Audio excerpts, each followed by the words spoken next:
Hello everyone, welcome to another Mask deck profile. Today we're taking a look at Drajeweled Masques. Now, first let's start off with our right line. Let's start off with our grade 1. When rode upon, he can call himself out, and when he boosts or attacks, he gets plus 5k and goes back into the soul. Now this is really useful. On turn 2, this gives us another attack, a free body, and he can safely go back into the soul, so we don't have to be scared that it's gonna get retired.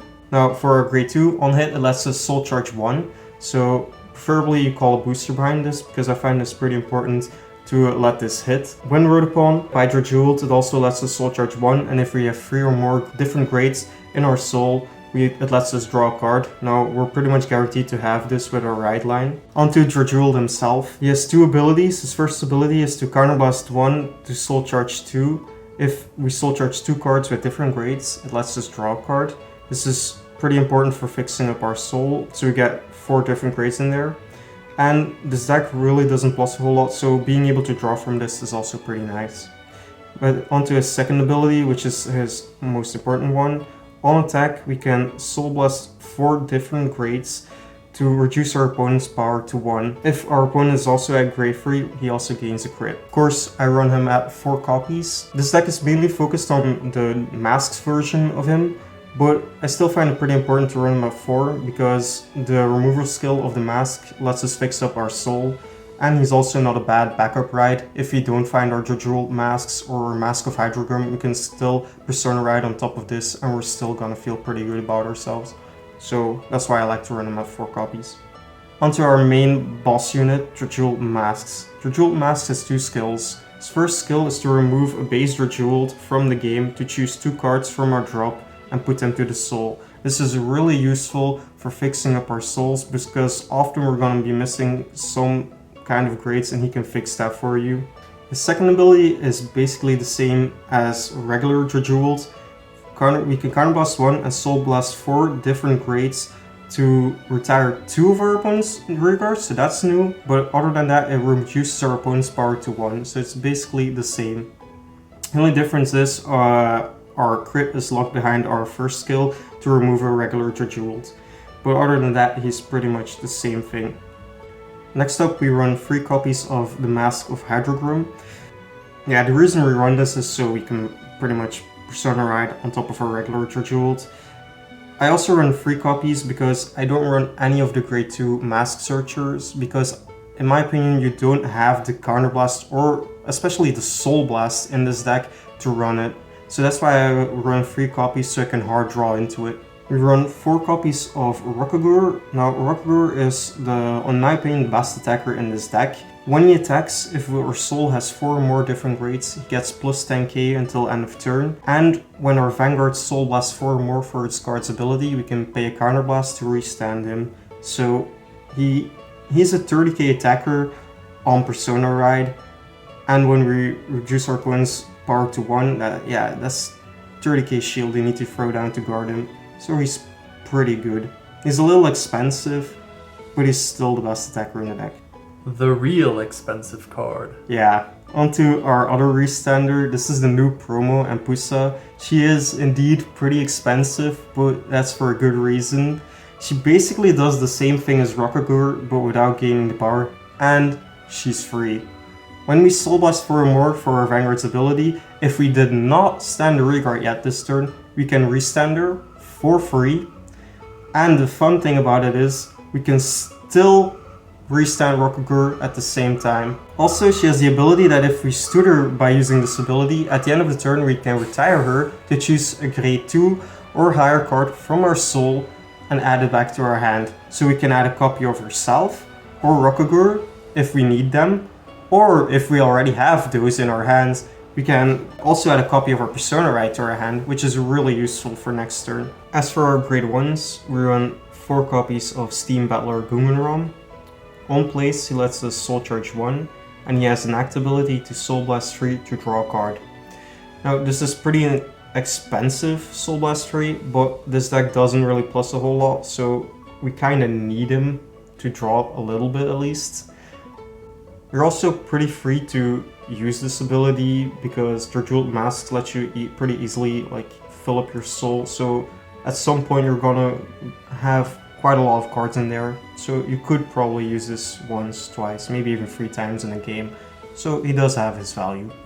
Next up, we run 4 copies of probably the best grade 1 in all of Dark States, Brainwash Swirler.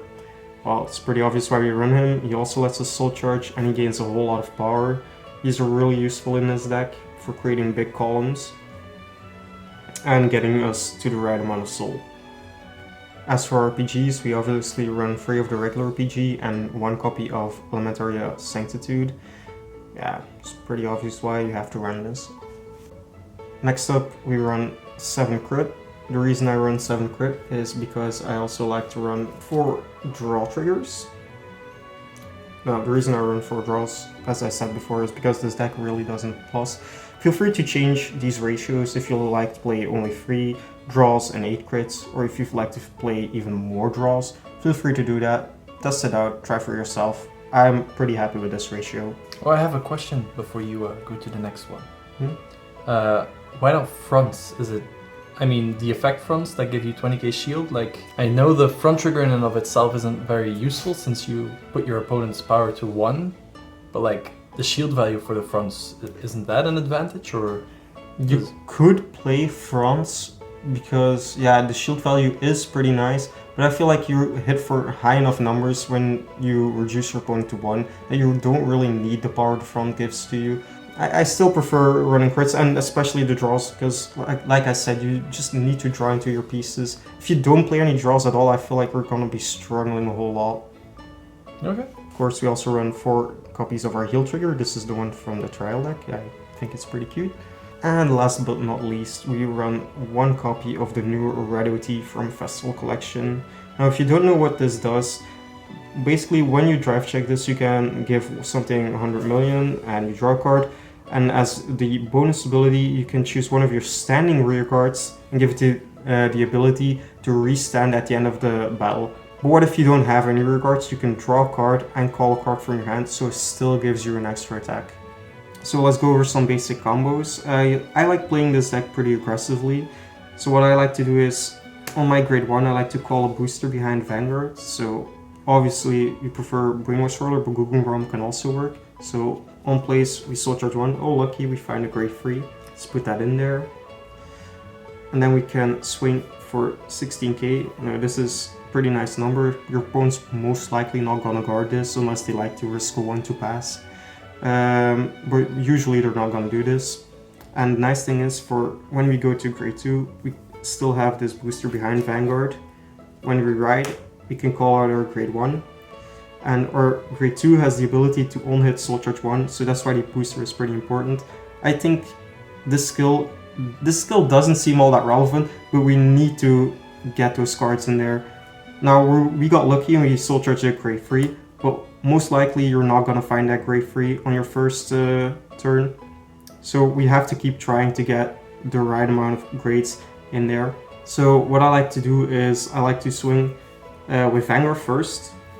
This is 18, preferably to their grade 1 or their grade 2, which is 8k or 10k. This is also a nasty number to guard. They might want to risk that 1 to pass, but usually they're not gonna do this. They're gonna let it hit, so we can soul charge again. Oh, kind of unlucky, we soul charge a PG, but that's okay.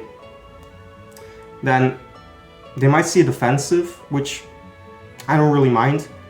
This is going to swing for 13, which is not gonna hit. But if you really want this to hit, you could also call another booster behind this. Maybe a Gungadron, or even better, another Swirler. And this is gonna be pretty important for when we go to grade 3. So you could, if you wanted to, call another booster, attack with this, and then at the end of the battle, this will go into the soul. Now, why is this important? Because when we go to grade 3, we ride on top of our grade 2. He has the ability to let us soul charge 1. And because we are on grade 3, our Swirlers are immediately going to get the power from that soul charge. Next up, we can use our Drajeweled ability to soul charge 2 more, and they will get another 10k. So they'll both be at plus 15, which is really nice starting our grade 3 turn. Alright, now let's go over our ideal grade 3 turn. Preferably we have our two boosters, preferably Swirler, already standing there from our previous combo. They are going to have a lot of power, so let's start off with our Vanguard's ability. We're going to Counterblast 1 to Soul Charge 2 cards. And these are going to get another 10k power. We obviously want our two Restanders, preferably one of each, because this one is going to cost us Counterblast. We're going to activate the Mask of Hydrochrome from our drop zone. We're going to put this into the soul and Persona Ride on top of it with Drajeweled Masques. Now this is going to give another 10k to our front row, which is going to make for pretty nice numbers. We'll start off by using our Drajeweled's ability to remove base Drajeweled from the game to choose two cards from our drop zone and put them into our soul. Okay, now let's go into our battle phase. We'll start off by attacking with Rockagore. Now, we have 4 more different cards in our soul, so Rockagore is going to get 10k by himself, Persona Ride, another 10k, so he's going to swing for 30k. Next up, we're going to swing with Empusa, and boosting with our Swirler. This is going to hit for 43. Now, you're probably wondering why we are boosting. Well, I think it's pretty important because if we don't boost, this is only going to hit for 20k. If our opponent is at grade 3, they're at 13, so this is going to be pretty easy to guard. But if we boost with it, it's going to be a lot harder. Now, when we restand with our ability, this is still only going to hit for 20k, but when our opponent is at grade 1, that's still going to require a lot of shield from their hand, and that's the reason why we want to boost first. Next up, we're going to swing with our Vanguard, activating a skill for a Counterblast. We're going to Soul Blast 4 different grades. Probably want to Soul Blast the Drajeweled. So we're going to Soul Blast those. Then, Empusa is going to see this. We've Soul Blast 4 more cards for Vanguard's ability. We did not restand any rare cards, so we can restand her. Next up, Rockagore will see this, and for a Counterblast we can restand him as well. And that's kind of what you want to do. Alright, thank you guys for watching. I hope you enjoyed this deck profile, and we hope to see you in the next one. Please remember to leave a like and subscribe, and thank you for watching.